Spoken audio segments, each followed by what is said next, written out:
mahigit 60% ng kabuoang lupain ng Lipa, Batangas nakalaan sa agrikultura.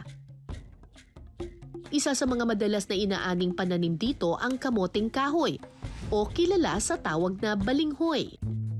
Hello! Ito po si Madonna, ang aking kabayo. Ang nakikita mo, Madonna, lahat ng yan ay hindi atin. Pero kukuha tayo ng mga kamoteng kahoy. Halina't manguha tayo ng kamote. Ito na yung mga kamoteng kahoy. Pwede na itong kunin? Pwede na. O sige, paano po natin kukunin? Tapos, ay hihilahin lang?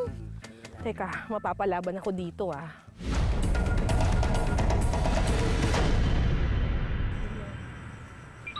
Ay, ang bilis lang! Ganyan lang pala! Okay, ako na po. Ayun! So yan na yung mga kamoting kahoy.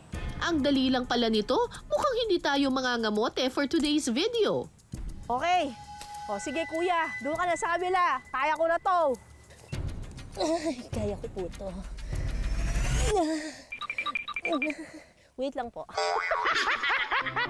Sabi, lakas ng loob ko eh. Sabi ko, kaya ko to, kaya ko to. Gumagalaw niya eh. Saan po alalay? Alalay. Okay. Ayun! Ah, ito pala.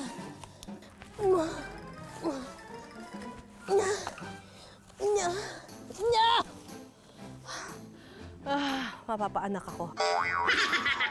Wow! Wow! So kapag mas mataba pong ganito, ibig sabihin, mas malaki yung laman niya sa loob. At kapag mas malaki yung laman sa loob, mas mahirap hilahin. Mas mabigat. Pero kakayanin ko to. Nabudol po tayo mga kapuso, akala ko madali pero nako, hindi. Extra challenge pa rin pala ang pagbubunot ng kamote.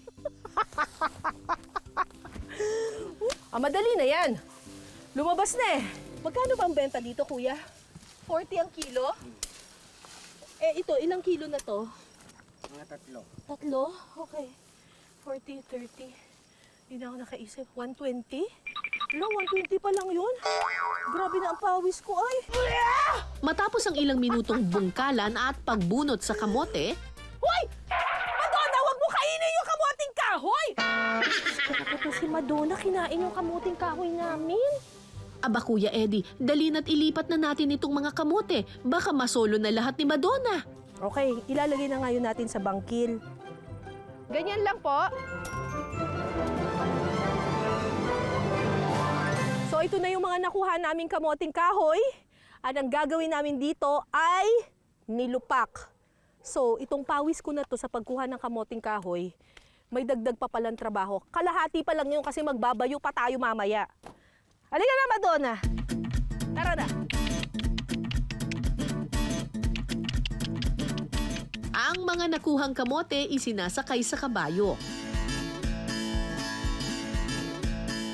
At saka dinadala sa tindahan para ibenta.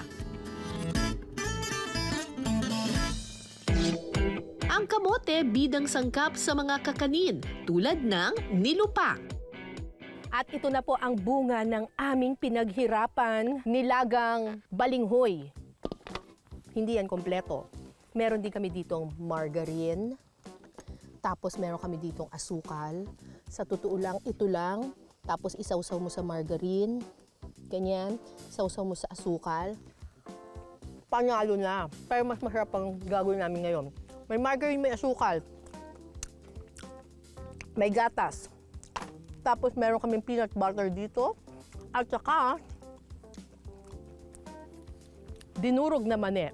Alam niyo na ba kung anong gagawin namin? Eh, ito. Alam niyo na ba? Gagawa po kami ng pak na nilupak.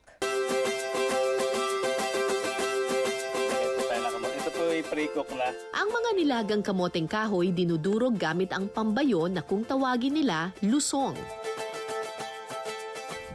Basta tayo po ay magdahan-dahan lang muna nating lalagyan pa konti-konti habang naluluba. Ayan. Ano luba? Luba po, yung parang dinudurog. Sa Batangas po ay kung tawagin niluluba. Niluluba. Niluluba. Eh di dapat nilubak. Oo, parang nilubak. Parang, Joke lang, Toast. Ayan.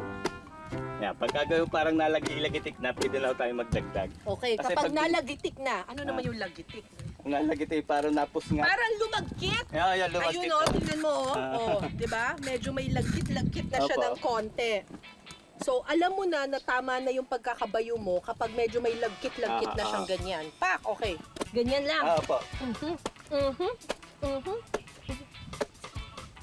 Ganyan lang po.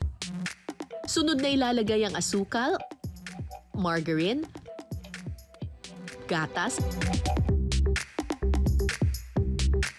at peanut butter.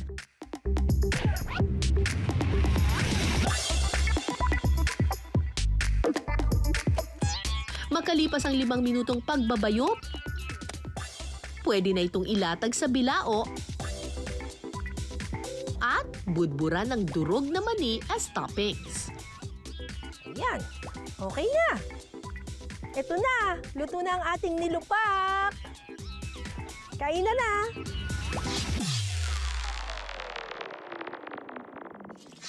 Okay, tikman na natin itong nilupak. Wow. Ayan. Lasang-lasa mo yung yung peanuts. Sarap.